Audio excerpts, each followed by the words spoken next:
eo tongotrao.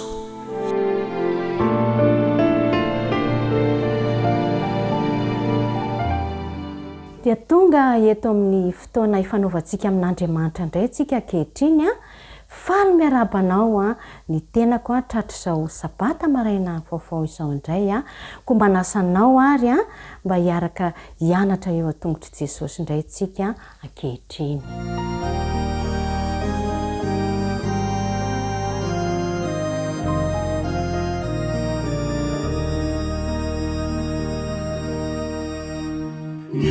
Niteninao rehetra litumputianai nuci mamanapetra latu mandrakizai ulevunavukua izau rehecizai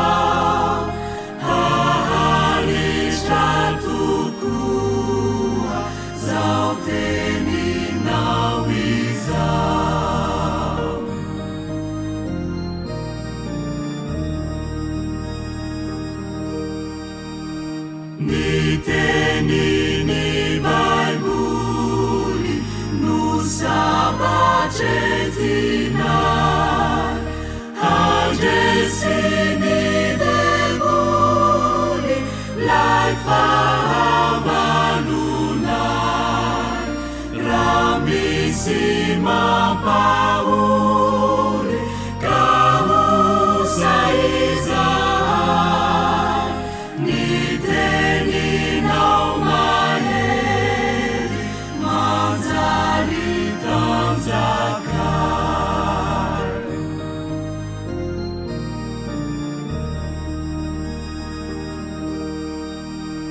Fateni mamikua uane pangkatu kaluaranusua dibuja awampu ufanu mezantuki niazuni manzu siani mahavuki mamelunanifu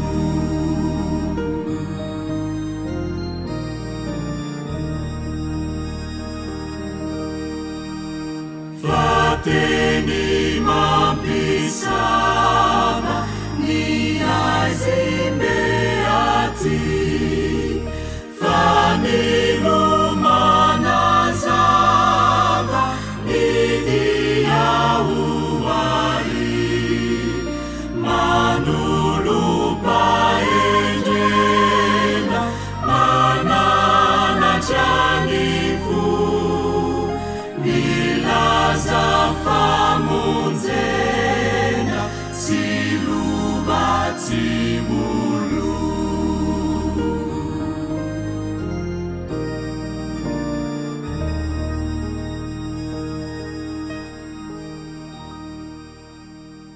mialoha n'izany rehetra izany ary a dia manasa anao a anotrika ny loha hivavaka isika. Rainay masina tsara indrindra izay any an-danitro, misaotra anao lehibe izahay a noho ny fitantananao ny fiainanay tsiraray avy ka tratra izao maraina ny sabata izao indray izahay. Ankehitriny Tompo dia mangataka ny fanahinao masina izahay a hanokatra ny vavahady-tsainay tsiraray avy a dia mitenena Jehova ho fa miaino izahay. Amin'ny anaranao Jesosy no hamonana ny vavaka. Amen.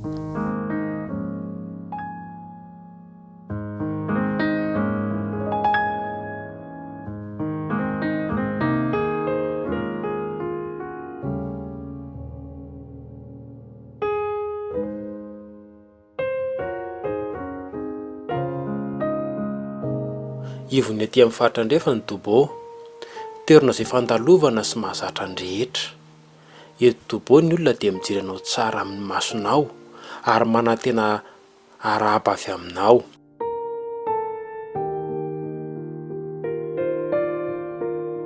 Raha tonga teto Dobo raha vao nigadona teo tambaravarana dia efa raiky mpita amin'ny fiangonana, fantatry fa manana ny tantara ny Tobo sy ireo olona ao aminy. Rehefa niaona tamin'izy ireo dia atsapako ny zavatra iainany. Indrindra moa rehefa nitantara ny fiainany tamiko izy ireo dia tena tiako ny fahitsiana ananan'izy ireo, ny fanirian'izy ireo iova, ny faniriany tombo izay nanampy ahy na fifandraisana eto kokoa amin'ity fiangonana ity.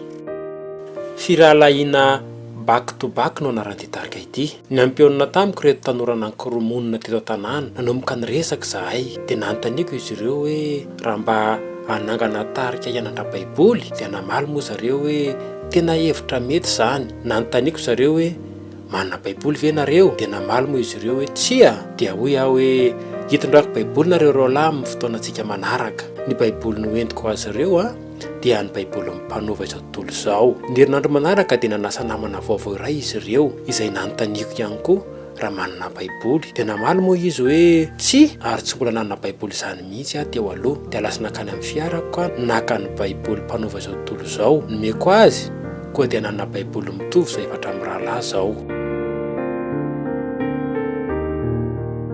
Betsaka ny tanora ao amin'ity vondrona ity izay nomenay baiboly, ary ankehitriny izahay dia miara-dalana toy ny fianakaviana iray.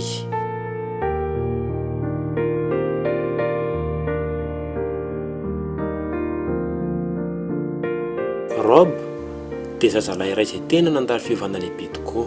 Hitanao Jay, tonga teto Aostralia mba hifety sy lalao baolina, ary tsy nandalo na dia kely aza atao anatin'ny saiko izany hoe ho isan'ny tarika miandra baiboly izany.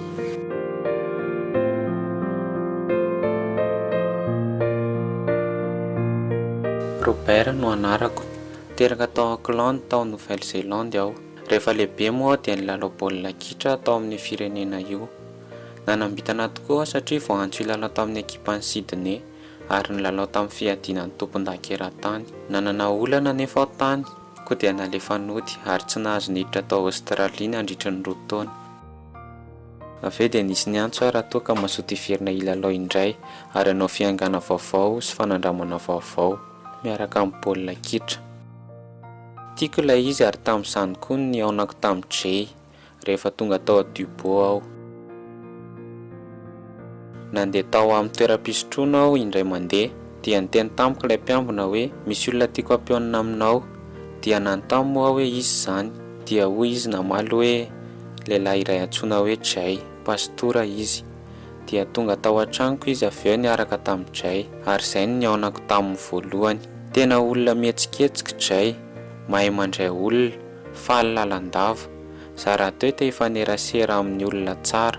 Avy eo moa Jay nanam-pikasana anangana tarika antsoina hoe firalahiana back to back, natao hanananisambatan'olona fifandraisana manokana amin'Andriamanitra. Efa herintaona mahery teo izay niarahako tamin'ireo tanora ireo. 3 monja ny andohanay nefa ankehitriny dia efa betsaka fiainana voaova tamin'ny alalan'io tarika kely io. Anisan'ny voalohany nanatrika ny lasan'ny fiangonana aho ary ny lasy voalohany izay natrehako dia tena hafa mihitsy. Tsy mbola niaina fanandramana toy izany aho teo aloha. Manova fiainan'Andriamanitra tsy ny an'ireo tanora ireo ihany fa ny hery miasa mangina avy amin'izy ireo dia mpaka manodidina azy ireo izay manomboka manontany rehefa mahita azy ireo hoe inona no nahatonga izao fiovana izao, inona no anton'izao. Ankehitriny dia efa mba te hivoaka koa aho hanampy ny olona hafa, te hitarika ao amin'ny tanàna misy ahy aho tompona andraikitra amin'ny toerana andrahan'Andriamanitra ahy.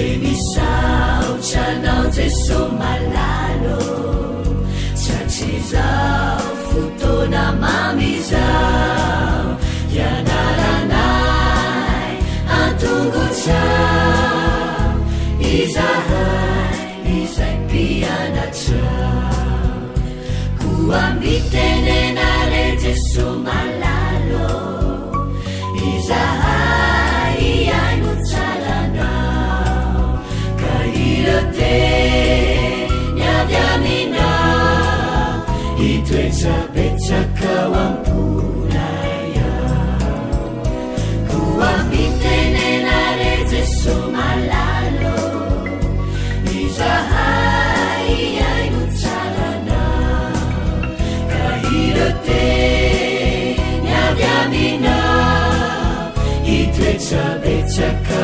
wampulaya irate nyavyamina itwetsabetsaka wampulaya.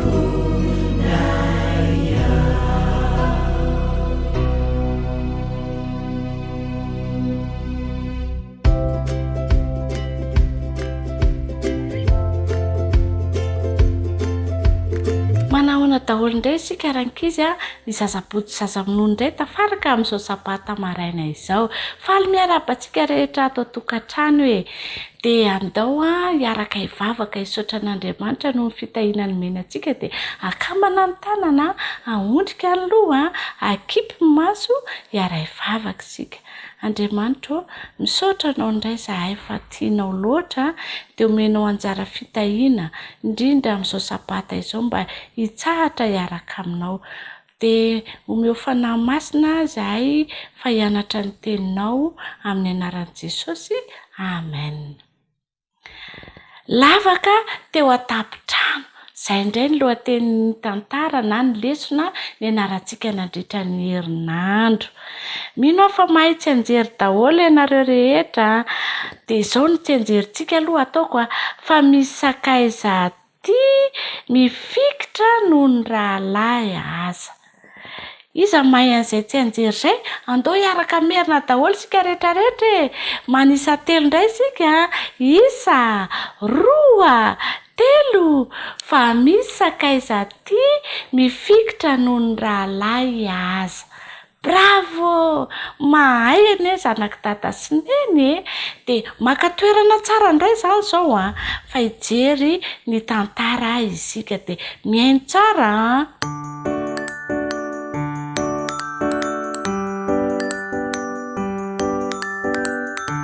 Tsy ny andrelakory ny vaovao dia niparitaka na fantatra avokoa ny rehetra fa Jesosy dia afaka manasitrana marary. Tonga ny haino azy hositraniny tamin'izay toerana rehetra nalehany ny vahoaka. Indray andro ary dia nampianatra tao an-trano anankiray Jesosy. Marobe nge ny olona tonga mba hihaino azy. Marobe ny mpampianatra olona manan-kaja tonga mba hihaino an Jesosy tamin'io andro io. Tafavory tao amin'ilay trano izy rehetra niaraka tamin'ireo olona maro samihafa tonga hihaino an Jesosy. Nisy ihany koa olona marary tian'izy ireo mba hositranin Jesosy. Feno tanteraka nefa ny efitrano ka tsy afaka niditra intsony ny sasany tamin'ireo marary ireo. Nisy lehilahy iray tsy afaka namindra. Tsy afaka na dia nihetsika aza mba naniry hositranin Jesosy koa izy. Nanamana vonina nampy azy izy napetraka izy ireo teo ambonin'ny farafara izy mba hoentina eo amin'i Jesosy. Kanefa rehefa nakeny amin'ilay trano izy ireo dia tsy tafiditra intsony satria efa feno loatra ilay trano. Inona re no ataon'izy ireo e? Andeha hodin-dray ary ve izy ireo? Tsia! Tena mba naniry izy ireo hositranina ity namana ity. Inona no nataony? Nisy iray tamin'ny zareo nanan-kevitra no batain'izy efatra amin'ny rahalahy moramora ity marary namana ity niakatra ny tohatra ho eny an-tafontrano zareo. Napetraka izy ireo izy ary avy eo dia nanomboka nongota ny tafo mba hanaovana lavaka lehibe omby an'ilay marary. Vita izay dia nalatsaka izy ireo tsikelikely tamin'ny tady teo ampovoan'ny vahoaka, izany hoe teo alohan'i Jesosy ny fandrinan'izy an'ilay marary. Fantary Jesosy fa te hositranina mafy ity lehilahy ity. Fantany koa fa namany dia nino ihany koa fa afaka manasitrana azy Jesosy.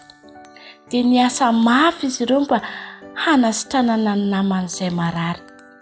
Talohan'ny nangatan'ilay lehilahy fanasitranana dia hoy Jesosy, voavela ny eloko ao. Tafotoana tezitra ngereo mpampianatra tonga tao anatin'ny vahoaka niaraka niaino an'i Jesosy. Fantary Jesosy nefa ny tao aneritreritra izy ireo dia hoy izy tamin'ireo lehilahy, ilay lehilahy nositranana, afaka mitsangana ianao amin'izao, mba atao ny fandrinao ka mandehana mody. Tonga dia nitsambikina ilay lehilahy, nobatainy ny fandriny dia lasa noty sady niteran'Andriamanitra. Vetivety dia fantatry ny olona rehetra fa nahinana sitrana marary indray Jesosy. Izay toerana rehetra alehan'i Jesosy dia misy olona tonga hiaino sy hositranana foana, ary nampiny avokoa ireo vahoaka rehetra tonga teo aminy. Tiany Jesosy ihany koa ianao mba hanampy ny hafa, hanampy ianao ny amin'izany ange Jesosy. Ny anjaranao dia ny mangataka aminy.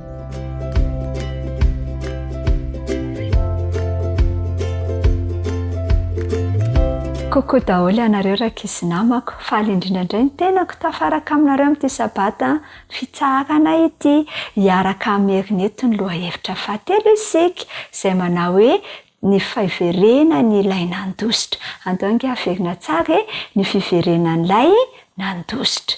Ny andalan-teny izay nataontsika tsenjerina nandritry ny herinandro dia ny rahantsika nahita taiza tao amin'ny Efesianina 4:1-7. Andao rahantsika mamerina, amin'ny sitrapo manao fanompona toy ny an'ny tompo fa tsy amin'ny olona. Andao ange averina tsara amin'ny sitrapo manao fanompona toy ny an'ny tompo fa tsy amin'ny olona. Efesianina 4:1-7.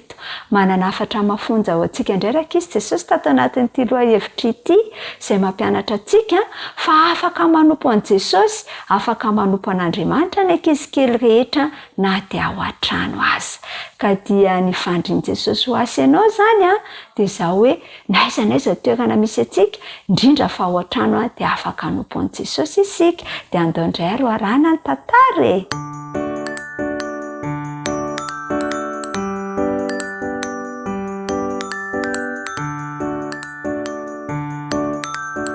Tianao ve raha misy olona mipetraka ao aminareo ka nampirina ny fandrinanareo isan'andro, manadio ny tranonareo? Raha manana mpanompy ianareo dia izany no hitranga. Taona maro lasa izay rakizy dia nisy zatovolahy iray mpanompy tahaka izany. Lasa tsy faly anefa izy ka dia nandositra. Ny ao nataon'i Paoly izy avy eo dia toy izao angamba ny zava-nitranga tamin'izay. Nitraka i Paoly rahendro nisy tovolahy iray ranjanana nanantony sy nijoro teo akaikiny. Toa anao dia lavitra ny fijery ny fomba fitafin'ilay tovolahy ary nilanja kitapo teo ajoriny izy. Nitsiky Paoly dia nijery ilay taratasy izay vao nosoratany. Nasiany sonia izany dia nahoriny ary natolon'ilay tovolahy. Nitiry Onesimosy hoy izy, ity ny taratasy efa nampanantenaiko fa hosoratako amin'ny Filemona tomponao. Omeo azy iny raha voavatany tongany ianao dia nitsangany Paoly ary namihana ilay tovolahy. Nambarako azy fa tahaka ny zanako no nandraisako anao teto. Fantatro fa tsy dia tena niasa mafy azy tahaka izay nataonao ho ahy tato anatin'ity volana vitsivitsy ity ianao. Kanefa nanaiky an'i Jesosy ity azy ianao ankehitriny dia antenaiko fa hanao asa fanompona ho an'i Filemona ianao tahaka nanaovanao asa fanompona ho ahy koa, sady izany? Dia nitsiky sady menamenatra ilay tovolahy rakizy. Dia hoy ihany i Paoly nanohy ny teny, haiko tsara fa rariny raha tezitra aminao izy satria nandositra ianao. Dia nambarako azy anefa fa nanampy ahy ianao tahaka an'izay fanampiana mety nataonao tamiko raha teto izy. Dia mino aho fa hisaintsainany amin'izany izy. Nambarako azy tao amin'ity taratasy ity koa fa na dia mbola mpanompy aza ianao dia rahalahy ao amin'ny Kristy satria efa tonga kristiana. Dia nifamihana i Paoly sy Onesimosy rakizy. Navotiny tamin'izay ary ny tanany ary nampiriny tao anatin'ilay kitapo no lanjain'ilay taratasy.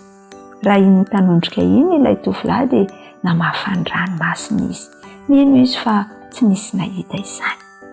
mbola misy zavatra iray adinoko i Paoly nanohy, sady niara-nizotra hoe ny ambaravarana izy mirahalahy. Alohako avokoa izy ny trosa rehetra tokony alohanao any Filemona tomponao. Tokony hanolotra ny fiainany ho ahy izy ankehitriny satria izao no nanambara tamin'ny momba an'i Jesosy. Nitsika i Paoly sady nijoro teo an-tokoana ambaravarana tamin'izay. Tsy hitako intsony izay fomba isaorana anao eo Onesimosy mantsy Paoly. Napetraka Onesimosy teo an-tsokiny ny entany ary somary nianana kely izy. Niverena any an-trano ary manompo amin'ny Filemona tahaka izay nataonao tamiko izay anaka no ataony kristianina. Dia mifanompo ianareo n'aiza toerana misy ianareo. Koa satria efa kristianina izao ianao ankehitriny dia atenaiko fa hay mifandray tsara amin'ny tomponao. Dia somary nokapokapohan'i Paoly moramora raika izy nisorika Onesimosy sady niodina izy milasa. Dia notazoniko hanampy ateto ianao. Raha azoko natao kanefa tokony hody ianao ary manaiky ny hanampy amin'ny Filemona aloha. Indray andro any angamba dia everiko fa mbola eo antsika. Dia nifanofahofantanana izy mirahalaraka izy ary dia lasa eo Onesimosy. Mahatoky fa hamaly ny vavaka nataontsika Andriamanitra ary ho afaka manga anareo any aho tsy ho ela. Somary natahotra kely izy hiverina any amin'ilay tompony satria nitsoaka tonga kristianina nefa izy ankehitriny ary efa feno ny fitiavan'Andriamanitra mifondrak izy. Vonona nandratra sy hanompo amin'ny Filemona araka ny tokony ho izy. Sady efa nampianarin'i Paoly azy koa fa fanaovana didy sy andraikitra ao an-trano dia anisany maneho ny tena maha-kristiana.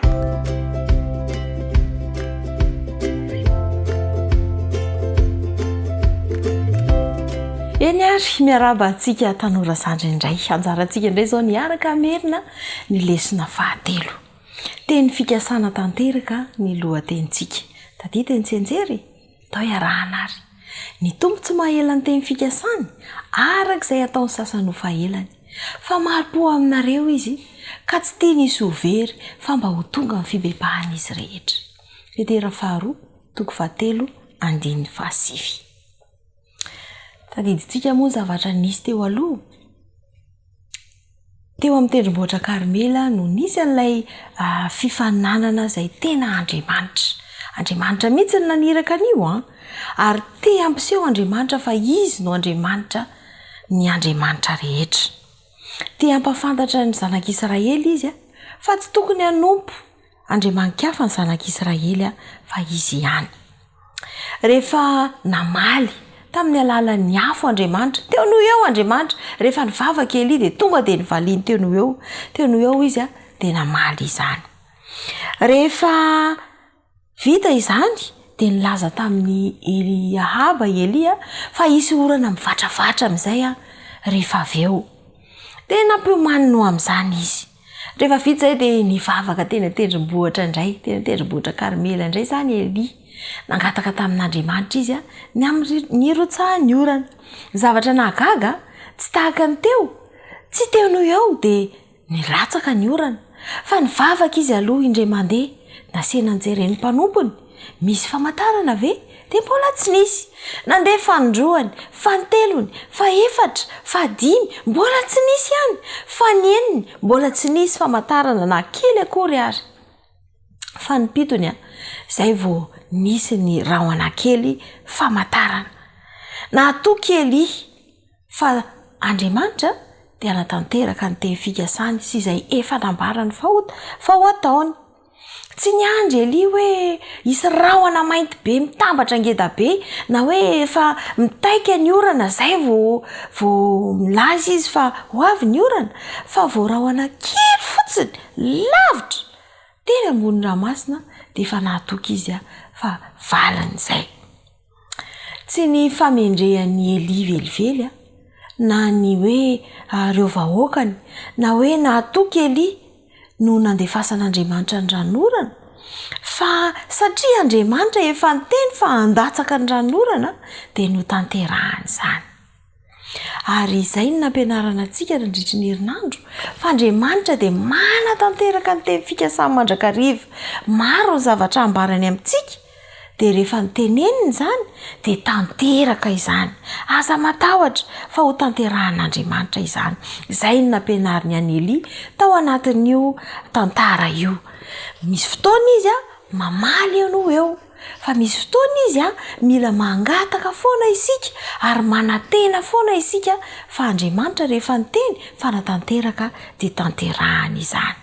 Ary izay ny afatra nampitaina tamintsika ary tanora namako. Milaza izy hoe miazona mandrakariva ny fampanantenana nomeny Andriamanitra. Nampianatra antsika ary izany ny lesona fa mahazo mahatoky ny teny fikasan'Andriamanitra isika, fa izy dia manatanteraka izany mandrakariva. Ny reny na oela na oaingana ny fatanterahany, fantany fa mahasoanao izany dia tsy maintsy tanterahany aminao amin'ny fotoanany. Dia tiany isika raha toky azy eo amin'ny fiainantsika. Mino fa nitondra lesona lehibe ho antsika izany. Azoto hivavaka isika, azoto hangataka isika, aza mieritreritra hoe tsy mendrika na hoe za efa tena manao izay azo atao, efa mendrika mihitsy nahoan'Andriamanitra tsy mamaly mivavaka. Amaly izy fa matoky. Izay indray ara ny lesona ny anarantsika nandritry ny herinandro dia mirary soa antsika indray. Mandra-piona.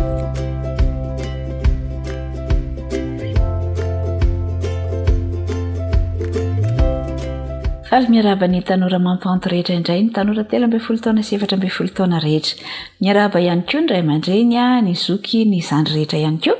Natratra izao fotoana izao izay ahafahantsika mamerina izay ny anarantsika nandritry ny herinandro iny. Ny lohatenin'ny lesona fahatelo izay ny anarantsika dia ny hoe ny asa fanompoana kristianina. Ny asa fanompoana kristianina.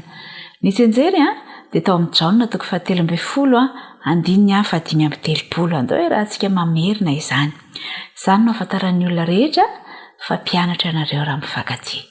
Izany no ahafantaran'ny olona rehetra fa mpianatra ianareo raha mifankatia. Tao anatin'ny lesona isika dia nahita fa Andriamanitra dia manome talenta, manome fanomezam-pahasoavana ho an'ny tsirairay avy mba ahafahana manao fanompoana bebe kokoa, mba ahafahana manitatra ny fanjakan'Andriamanitra. Dia ho an'ny tombontsoa, ho an'ny fiangonana izany ary tombontsoa ihany koa ho an'ny mpiara-belona rehetra. Tao anaty lesona dia nahitsika ny tantarana lehilahy anankiray, tsy izy izany fa David Livingstone. Izy dia mpamakilay tany amin'ny faritra Afrika, nitondra ny hafatra tany Afrika. Dia rehefa nandeha tany amin'ny toerana io izy dia nisedra zavatra maro teo amin'ny fiainany. Anisan'ny nahazo azy ny tazo mahery karazany 720 be izao. Ary noho izany zavatra niseho izany dia rehefa niverina tany amin'ny tany izay nisy azy izy 19 taona taty aoriana dia tena nahidy anahy tokoa no ireo karazana aretina ireo, ary ny tanany ilany ary dia tsy hafa-nietsika tsony satria novazana ny liona izy. Ny fony manontolo dia tiany Afrika ary nanao ny heriny rehetra izy nafoy ny ainy mihitsy ny aza mba ho any Afrika mba hahafantarany ny Afrikanina manontolo ny momba an'Andriamanitra.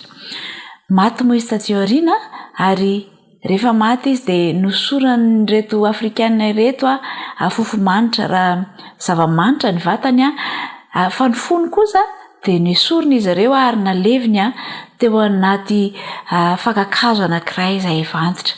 Ny vatany kosa dia nalevana izy ireo nody tany amin'ny tany izay nisy azy. Izany tantara izany dia mampiseho ny fitiavana lehibe izay nananany David Livingstone, ny asa fanompoana izay nataony mba ahafahany firenena anankiray, kontinanta anankiray mahalala an'Andriamanitra. Fa ianao toy ny ahoana ny fampiasanao ny talenta, ny fanomezam-pahasoavana izay omen'Andriamanitra anao. Miantso ny tsirairay avy Andriamanitra mba hampiasa izany talenta sy fanomezam-pahasoavana izany, ary samy manana avokoa ny rehetra fa tsisy diso anjara akory, fa samy nozaraina araka ny karazany avy. Mety tsy hitovy ny an'ny hafa ny talentanao sy ny fanomezam-pahasoavana izay anananao, kanefa dia noarin'ny Baiboly toy ny tena iray izany ary samy manana ny asany ny tena manontolo. Ny maso sy anao hoe tsy mila ny tanana na tsy mila ny tongotra fa mifampiakina avokoa ny rehetra, ary izay ny mahatonga ny tsenjerintsika ilaza fa raha mpianatra ianareo dia hifankatia hoy Kristy. Izao no tadidio hoe eo amin'ny fiainantsika manontolo ny zavatra ataontsika no hitan'ny olona. na hiteny betsaka raha isika dia tsy dia mirarany zavatra resahanao ny olona fa ny fiainanao no tena jeren'ny olona sy vakian'ny olona ary amaritany ianao. Tahaka ny David Livingstone dia ny fiainany manontolo mihitsiny no naneho an'i Kristy ary maro no nilaza fa izy mihitsy ary ny Kristy tamin'izany vanim-potoana izany. Dia toy izany ihany koa isika rehetra. Aoka isika aneho amin'ny fiainantsika, aneho amin'ny zavatra rehetra ataontsika fa manana an'Andriamanitra isika ary manompo an'Andriamanitra tokoa isika tsirairay avy. Fanomezana avy amin'Andriamanitra ny talenta sy ny fanomezam-pahasoavana. Ahoana moa no ilazana hoe fanomezana ilay izy? Fanomezana ilay izy satria natao hanampiana ny hafa. Rehefa mametraka ny hafa ho lohalaharana isika ka manolo tena hanampy sy hanompo ny hafa dia mampatsiahy antsika ny fomba nanatraran'Andriamanitra antsika izany. Ny asa fanompoana dia iray amin'ireo asa lehibe ataon'Andriamanitra mba hampihena ny toe-pahotana ao anatintsika ary hampitombo ny toetra ny fanjakany lanitra ao anatintsika. Ary izay no mahatonga azy hoe fanomezana. Mahasoa antsika izany ilay fanomezam-pahasoavana, ilay fampiasana ny talenta dia mahasoa antsika ary indrindra ihany koa mampihena ny toetra feno fahotana ao anatintsika izy ary mahatonga antsika ho vonona hanahaka ny toetra ny Kristy ary ho akaiky koa ny amin'ny fanjakany lanitra. Izay no mahafanomezana azy. Dia iverenantsika ilay tsenjero izany ny afantaran'ny olona rehetra fa mpianatra nareo raha mifankatia. Eo mpanatotsana ny asa izay nampiandreketin'Andriamanitra antsika ary dia tsy maintsy mifankatia isika rehetra mba ho hitan'ny olona rehetra fa mpianatra Kristy isika ary mba androso ihany koa ny asa fanompoana, ny asa an'Andriamanitra ka hitatra izao fanjakan'Andriamanitra izao ary ho vonona ny rehetra hitsenan'ny Kristy eny andraoan'ny lanitra raha ho avy tsy ho ela izy. Dia maniry ny tanora mantoanto rehetra ary maniry antsika rehetra ihany koa mba hampiasa ireo talenta sy fanomezam-pahasoavana nomen'Andriamanitra ary tsy hanao antsirambina fa tena hampiasa izany amin'ny fo sy fitiavana tokoa. Dia mirary soa indrindra reo amin'ny fiaraha-mianatra manaraka indray.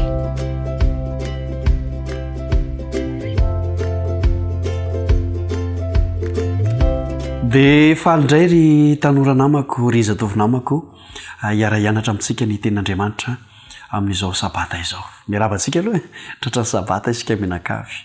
Tsy maintsy atao izay fiarabanana izay satria marobe ny olona nieritreritra mba ho tratra n'ity sabata ity ka rehefa indrisy. Noho ny antony maro samihafa dia tsy afaka manatombotsoa tra saotranao izy. Indrindra ny tombotsoa mianatra ny tenin'Andriamanitra ka dia miarabanao tratra sabata dia manasanao ihany koa angilatsofinao anatin'ny fotoana fohy ny amin'ny tenin'Andriamanitra izay ianarantsika anaovantsika fanandramana sy fampiarana. Ny soritra aretin'ny fahotana izany ny lohateny izay iarahantsika mandinika, ny soritra aretin'ny fahotana. Lohateny anankiray izay ohatrany hoe mamperitreritra satria ny fahotana kay izany dia aretina. Andeha hovakintsika ny Apokalipsy 12. Apokalipsy 12 dia 9-7 dia izao ny voalaza. Ary nisy ady tany an-danitra, Mikaela sy ny anjeliny niady tamin'ilay dragona. Ary nazera ilay dragona dia ilay menarana ela izay atao hoe devoly satana izay mamitaka izao tontolo izao dia nazera tamin'ny tany izy ary ny anjeliny koa niaraka nazera taminy. Izay zany ilay zavatra nitranga. Nisy ady tany an-danitra. Ohatra mampieritreritra ihany hoe any an-danitra ve dia misy miady. Fa haikay ny ady dia nanomboka tany an-danitra. Kanefa tao anatin'izany ady izany dia ahitana ny famondrampon'Andriamanitra sy ny fitiavan'Andriamanitra. Satria tsy misy haharesy an'Andriamanitra izany mihitsy ange. Eto moa izany dia ilay niady tamin'ny Mikaela izay anehoana an Jesosy Kristy dia niady tamin'ilay dragona, niady tamin'ilay devoly, niady tamin'ilay menarana ela. Zany anisan'ny iantsonan'ilay fahavalontsika avokoa. Rehefa natao ny ady dia tsy haharesy velively izy, resy Mikaela ary dia nazera. Azon'Andriamanitra taony tonga dia namono nandripaka any devoly sy ny satana sy ny anjeliny fa noho ny famondrampon'Andriamanitra mba hanehoana fa tsy manao didy jadon'Andriamanitra dia nazera izy. Fa amin'ny ho avy ho resahantsika izay famondram-pon'andriamanitra izay fa anio aloha dia isotonantsika lesona le hoe aretina ny fahotana ary ny fahotana hita eto zany amin'ity andininy ity ao amin'ny apokalipsy 4:7-8 dia zao ady aika ty resaka miadyady ty aretina izy io ary fahotana sika nefa dia matetika mora miady ary indraindray tsika tsy mihinatra akory milaza sy miteny fa hoe ianina miady amiko dia ianina koa miady amiko tsy vitan'izany fa rianina koa mbola miady amiko edivanao avokoa ny olona rehetra tadio ry namako ry tanora namako fa ny adya dia fahotana ary indrindra ny ady izay atao amin'Andriamanitra dia ny fahotana tsy haiko nahazontsika izany kilalao teny zany eo zany aloha le hoe ady ara-baky teny ny ady ara-baky teny dia fahotana fa eo ihany koa le hoe miady amin'Andriamanitra rehefa manoty ianao zany hoe tsy niady any zany io fa rehefa manoty ianao dia lasa miady amin'Andriamanitra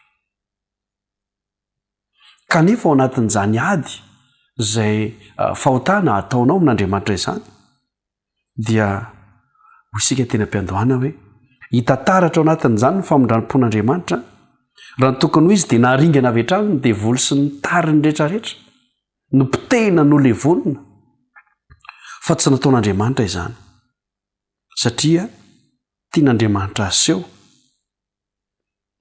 fa tsy tokony amin'ny tahotra no hanompoana azy fa amin'ny fitiavana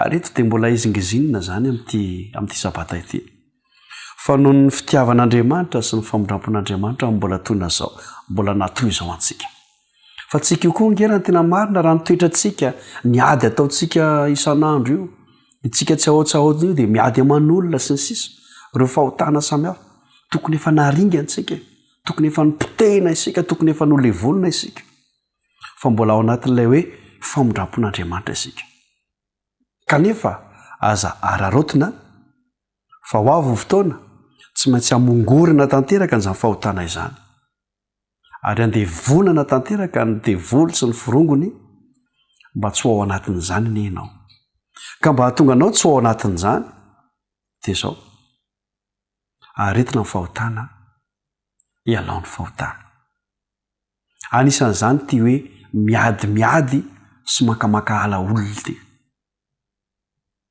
mba hiala amintsika ane zany areta fahotana izany mba tsy hita eo amintsika ane zany sorotra aretin'izany araka ny lohateny ary dia anao fanandramana any amin'izany izao sy anao mametraka mandra-piresaka indray ary ary tanora namako ho amin'ny manaraka velomandray ary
belai anjamanitrai vononi zahay hanompo zavao miposaka io masoandreo eukony fasoavany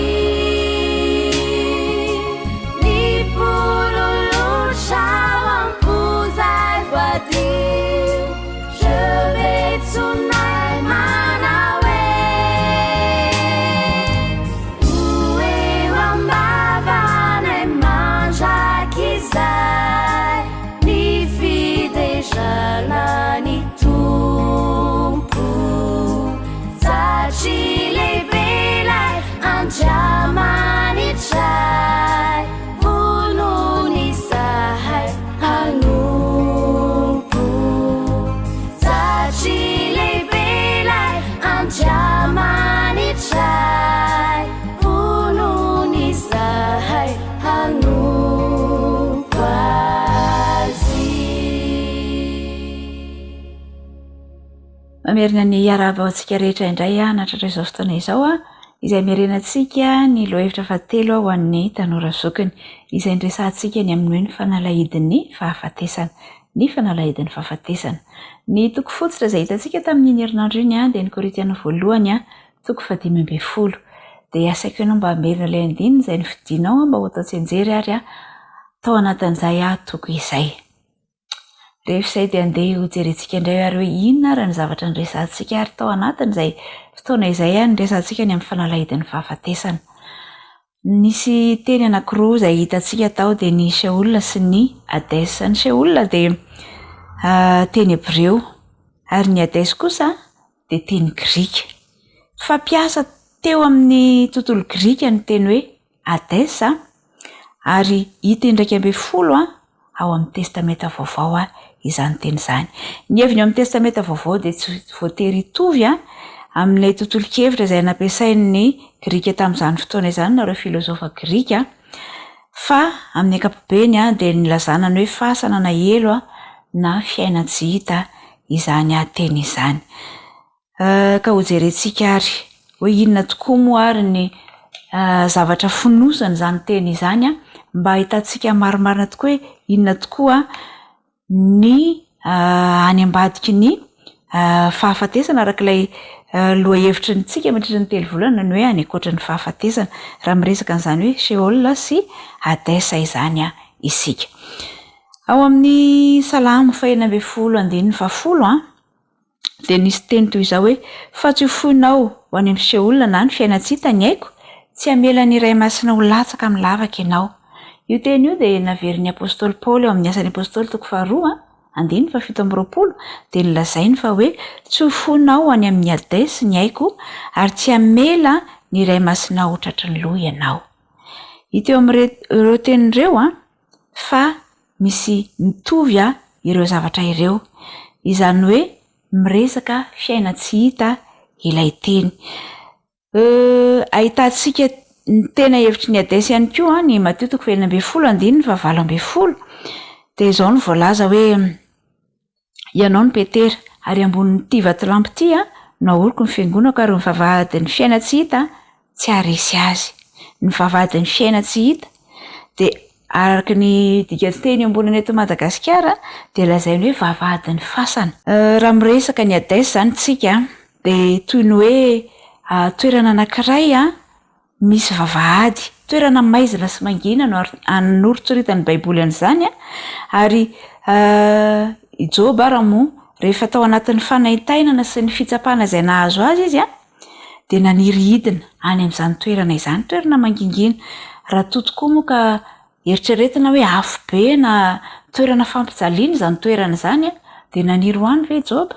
Tsia, fa araka ny fahafantarantsika azy dia toerana feno fahanginana sy aizina izay toerana mangina no notadiavin'i Joba mba handehanana rehefa tao aorian'ny fitsapana mamay izay niatra tamin'izy.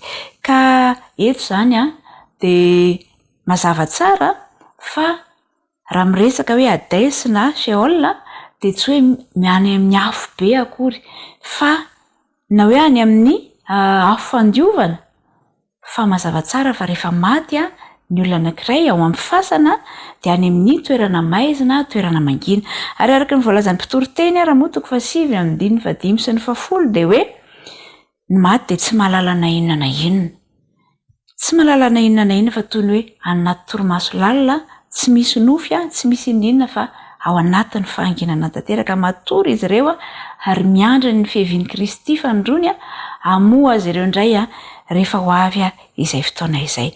Maro ireo izay rehetra miorooro rehefa mieritreritra n'izany fahafatesana izany. Ny azo antoka nefa dia izao hoe isy ireo izay ho faty ao anatin'ny fanantenana ary isy ihany koa nefa ny ho faty ao anatin'ny ankiviana. Fa raha tsy natsangana tamin'ny maty Jesosy dia tsy nanana anjara ny fitsanganana amin'ny maty ihany koa isika fa satria Kristy maty ary nitsangana tamin'izany fahafatesana izany dia manana anjara ny fitsanganana ny maty ihany koa ny tsirairay avy ary manana anjara amin'ilay fiainana mandrakizay izay nomanina Andriamanitra ho antsika rehetra. Eo amin'ny Salamo 7:13 dia miresaka izy fa ohatran'ny hoe tranomaizina misy hidiny sy vavahady ny Sheol na ny Hades dia i Kristy no manana an'izany fanalahidin'ny fahafatesana izany. Ny fasana ny tranomaizina, ny maty no mpifatotra ary Satana mpiambina ny fonja sy manana an'ilay fanalahidy dia mba hahafahana nahazo an'ilay fanalahidy dia tsy maintsy maty koa Jesosy ary naka ilay fanalahidin'ny fahafatesana dia afaka mamohana izany fasana izany izy ary afaka mandray ireo rehetra maty ao aminy ho any amin'ny fiainana mandrakizay. Raha maty ao amin'ny Kristy isika dia ho voan'ny tranomaizina fahafatesana amin'ny fotoana izay hiviany ary ho alainy ao any amin'ny fiainana mandrakizay isika. Amin'ny farany dia atsipy any amin'ny fariafo izay misy ny fahafatesana ireo izay tsy nandray an'i Kristy ary ho fongana tanteraka izy ireo amin'izany.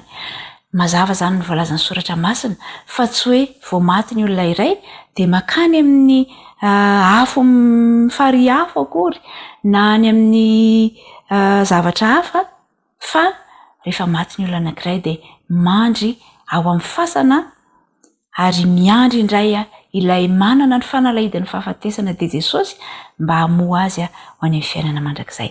Ny rariana ary mpiara-mianatra namana dia izao hoe andesika ho ao amin'ny tompo mandrakariva ka na amin'ny fotoana inona na amin'ny fotoana inona dia tsy saraka tsy hiala eo amin'ny tompo tsika fa hifikitra amin'ny mandrakariva ka raha sanatria ho tonga izay fotoana izay hafatesantsika dia efa azo antoka fa miaraka amin'ny Kristy tsika ary hamoa antsika izy rehefa tonga ny fotoana izay hiaviany tsy ho elaintsony any amin'ny rahalanitra.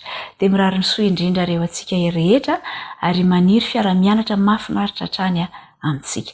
Samitain'Andriamanitra tompoko.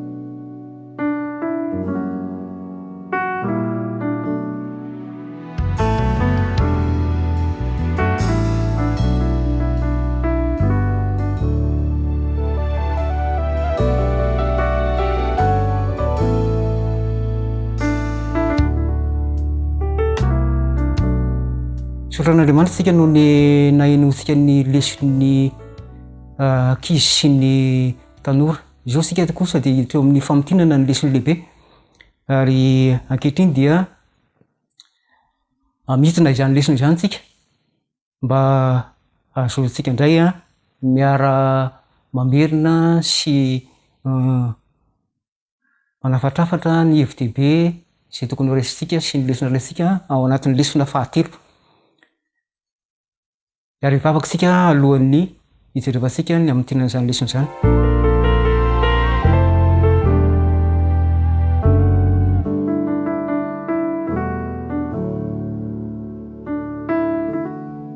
Ray masina tsara indrindra saina an-danitro misaotra anao izay fa tonga eo amin'ny famerenana ny lesony lehibe.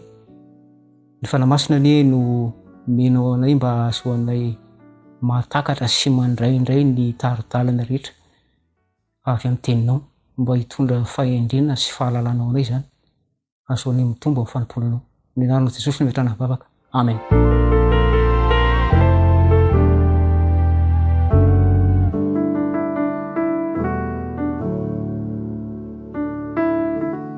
Ankehitriny isika dia tonga eo amin'ny lesona fahatelo.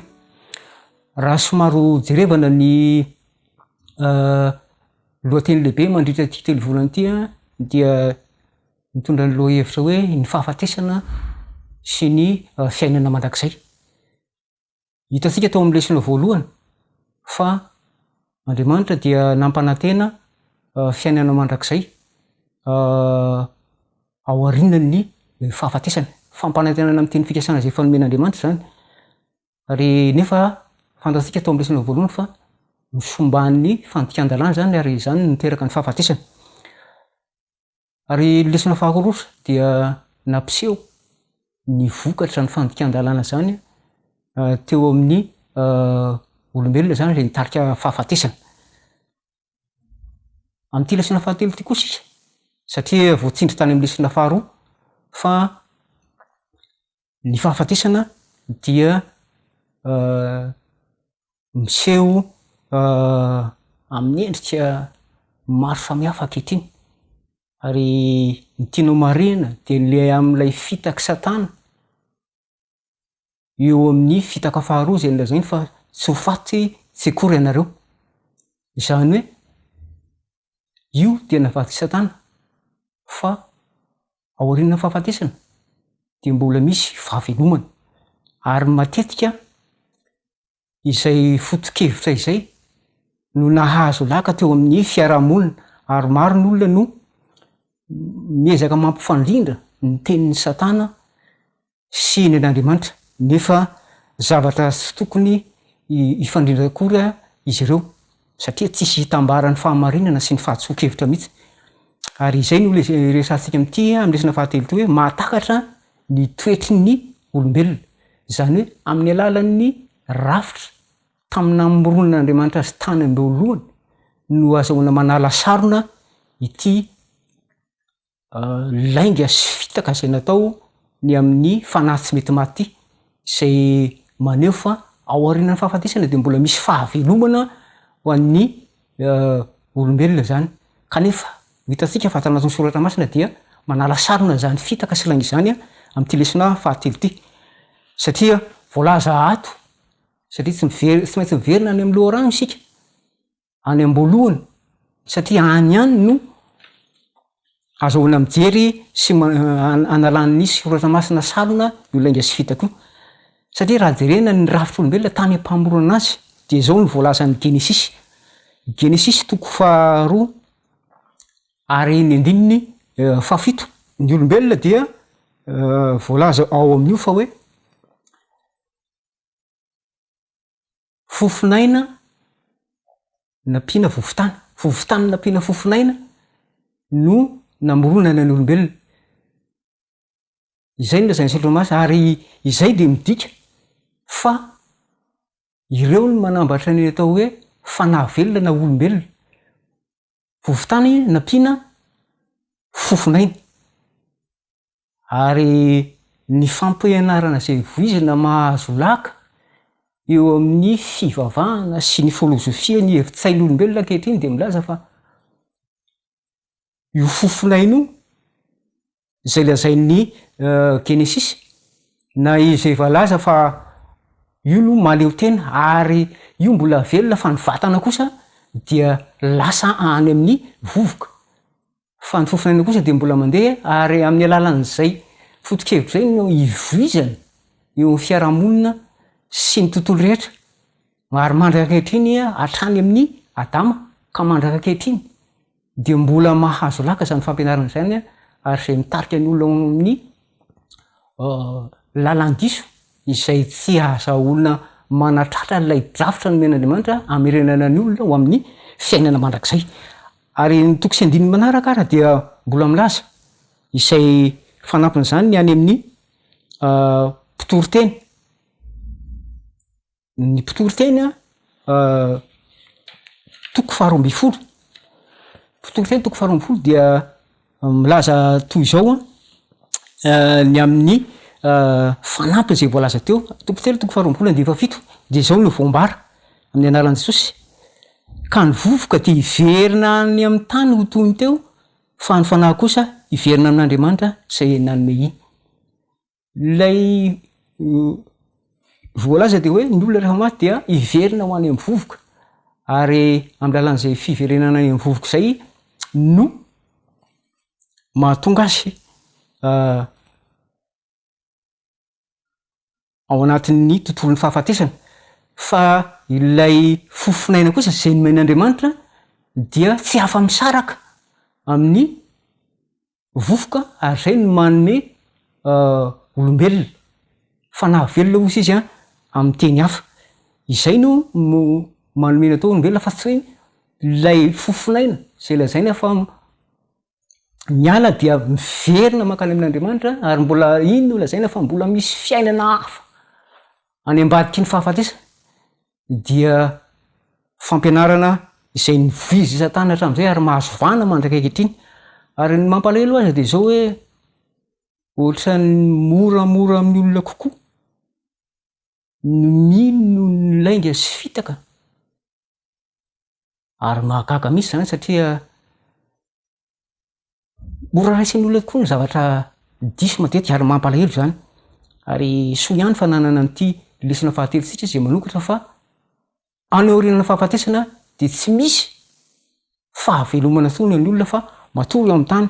Ary izay indrindra no voalaza ao amin'ny io mpitoro-teny ihany toko fahasivy. Dia izao no voalaza mpitoro-teny toko fahasivy ny andiny fahadimy sy ny andiny fahafolo. Ny maty kosa dia tsy mahalala na inona na inona, ary tsy misy asa na hevitra na fahalalana na fahendrena. Tsy mahalala na inona, tsy mahafantatra ny inona tsony ny maty. Ary izay no tsara fantatsika ny amin'ny fanamariana sy ny amin'ny anafatrafaran'ny soratra masina ny Baiboly fa aoriana ny fahafatesana dia tsy misy fahavelomana intsony.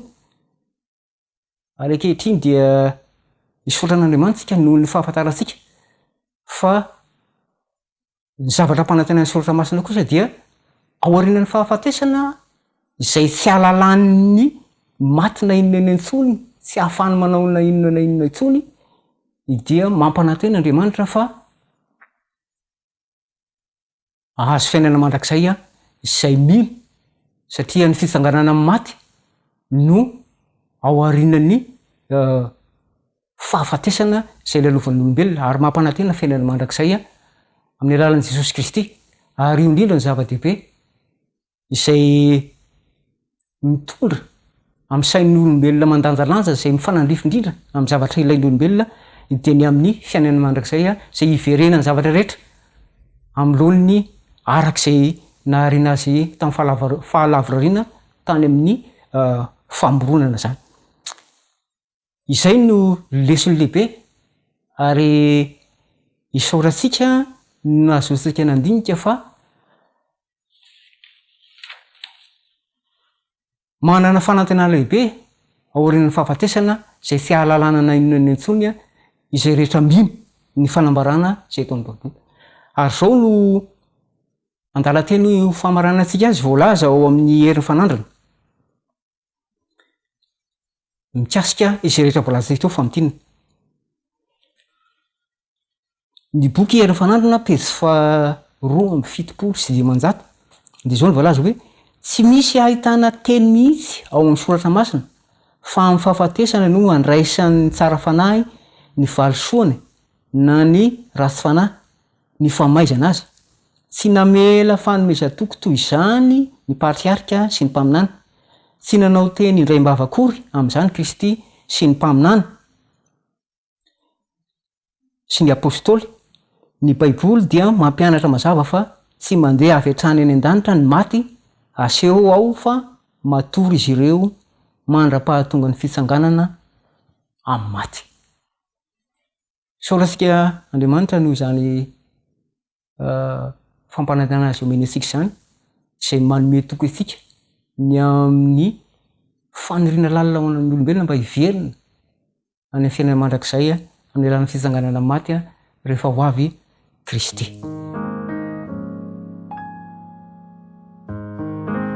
Zay no izy fa hiditra eo amin'ny fanatazana ny fanatitry ny sekoly sabata kosia ankehitriny, ary ao anatin'ny feokira no azotsika manatanteraka zany fanatana ny fanatitra ho voatokana amin'ny leson'ny sekoly sabata.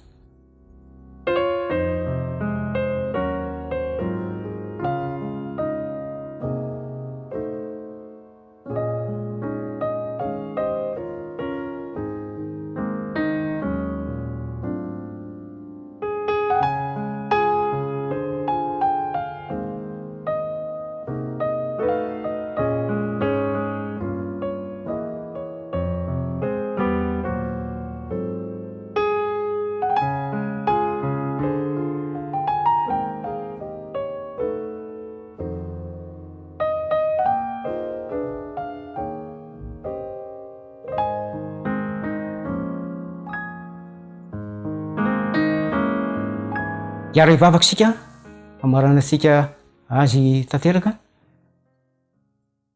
Ray masina tsara indrindra zay any an-danitro, misaotranao zay no ny teninao zay norolalana anay mba ahazahoanay mandray ny fitsanganana maty ho amin'ny fiainana mandrakizay zay ny ampanantenanao ny alalan'i Jesosy.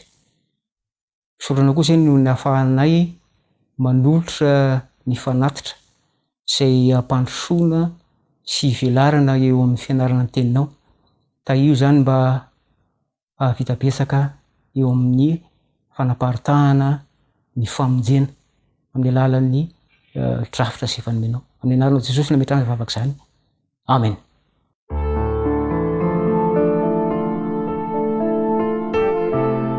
Mianatra eo tongotrao.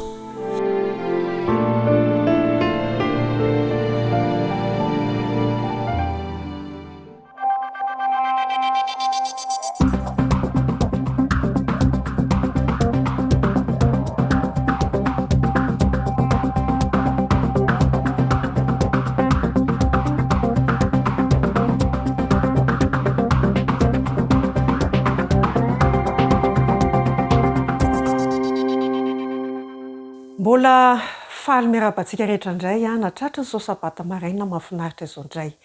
Mbola mitohy amin'ity sabata maraina ity indray ny fijerevantsika ilay loha hevitra lehibe izay ao anatin'ny sabata vitsivitsy iarahantsika midinika eto mahafantatra ny amin'ny fomba fanasitranan'Andriamanitra. Efa hitantsika ny tapany voalohany tamin'ny sabata heriny, fa androantsika dia mitohy izany ary manohy izany ary ao anatin'ny zanadao hevitra manao hoe inona ary no tokony ataontsika manoloana ny aretina, inona no tokony atao manoloana ny aretina. Zao ny voasoratra amin'ny boky kristiana anankiray. Ny aretina dia ezaka ataony tena mba amerenana indray ny firindrana zay rava noho ny fandikana lalan'ny fahasalamana. Efa hitantsika zany tamin'ny fandarana teo aloha fa averina foana zany ho tadiditsika fa hoe ny aretina dia ezaka ataony tena mba amerenana indray ireo firindrana zay efa napetraka Andriamanitra, nambaran'Andriamanitra antsika izay rava noho ny fandikana ny lalan'ny fahasalamana zay tsy avy aiza fa avy amintsika ihany. Raha misy zany aretina miseho dia tokony ho fotopotorana ny antony mahatonga azy, ary tokony vahana ny toe-javatra mitarika tsy fahasalamana, ary rehefa izay dia ilana ny fahazaran-dratsy. Rehefa izany dia tokony ampiana koa ny natiora eo amin'ny fihezahany amoaka ny loto ary amerina ny toe-batana amin'ny laoniny indray. Zany dia hitantsika ao anatin'ilay boky eo tanamasoandro ny fahasalamana pejy 570 paragrafy 4. Andao ary jerevantsika hoe inona tokoa ary no tokony atao voalohany indrindra. Araka nitantsika teo, misy taridalana zay nomenantsika tao anatin'ny boky kristiana io dia zao voalohany indrindra dia hoe atao zany ny famotopotorana ny antony ny mahatonga ny aretina. Ka ahoana moa zany hoe mamotopototra ny aretina izany? Ohatra ndeha raisitsika hoe marary andoha ny olona anankiray, dia apetraka ny fantaniana hoe fanahoana, dia misy valiny zany eo hoe miakatra ambony tositra ohatra, de mbola mametraka fantaniana ihany atrantsika hoe fa nahoana satria mihina tsira be loatra de mbola mipetraka ihany ny fantaniana hoe fa nahoana satria efa zadratsy ary a ny lela tadiavana raha zany a arak'izay ireo lalàn'ny fahasalamana izay tsy notandremana de inona indray raha nodingana manaraka inona no atao manaraka rehefa zay a de hitantsika tamin'ilay taridalana teo dia hovaina ny toe-javatra izay nitarika io tsy fahasalamana io ary noho izay koa dia ialana lay fahazaran-dratsy ohatra zany raisintsika zany ohatra hoe marary ny loha hitantsika teo izy zany fa hoe napetraka amin'ny fanontaniana hoe fa nahoana ny marary ny loha de ny valiny a hitantsika de hoe miakatra ambony tositra de verenantsika ihany le fanadiadiana teo apetraka hatrany fanontaniana hoe nahoana satria mihina tsira be loatra mbola mipetraka hatrany fanontaniana hoe nahoana ary efa zadratsy a ny lela inona zany tokony atao mazava ho azy fa hitantsika le antony lalàna voadika teo ka noho izany zany a de ialana ny fihinana sira be loatra ahena ohatra ny sira hohanina isan'andro ary inona ary ny tokony atao farany ny tokony atao farany a de zao ampina natiora eo amin'ny fihezany amoaka ny loto ny vatantsika io zany de amerina ny toe-batany a amin'ny laoniny a indray ary ahoana tsara ho izy zany averintsika hoe ampina izany hoe manasitrana ny tena zany a io vatantsika io jerentsika ny efa mahagaga tokoa ny nanambaran'Andriamanitra ity vatantsika ity indrindra jerentsika zany amarintsika ao anatin'ny tenin'Andriamanitra zany a ao amin'ny Salamo 8:30 ny 2:4 de vakitsika ny efa mahafinaritra be ty andalan-teny ity amin'ny anaran'i Jesosy mideranao ao fa matahotra mahatalanjona nanaovanao ahy mahagaga ny asanao ary fantatry ny fanahiko maromarina izany hoy ny boky kristiana anankiray hatrany amin'ilay tana masoandro ny fahasalamana pejy 7 paragrafy 2 manana hery voajanahary ampy ny tena amoahany ny poizina sy anohitra ireo toe-javatra mahatonga aretina manana hery voajanahary ampy io tena antsika io a amoahany ireo loto a poizina rehetra ka ahafahany manohitra ireo toe-javatra mahatonga ny aretina hitantsika fa amin'ny fiainana andavanandro a ny fahamarinan'izany ohatra nge jerentsika fa ohatra hoe eo amin'ny fiainantsika izy moa tsy efa mety efa nanazao fanandramana zao hoe karakara sakafo to an-dakozia de voadidy ny antsa ny tanana ary na tsy atao inona sy nahoana ary io tanana io a de jereo nefa ho sitrana zay nanazay fanandramana zany raha tsy teo anga hoe voan'ny diabeta isika de somary nitarasoka le fiatonany fery tena magaga mihitsy a nanambaran'Andriamanitra ny oditra rehefa maratra magaga sy mahatalanjona arak'izany nanambaran'Andriamanitra asy anao ny fitsaboana tena izy arak'izany de manaraka ireo dingana izay nytanysaintsika rehetrehtra teo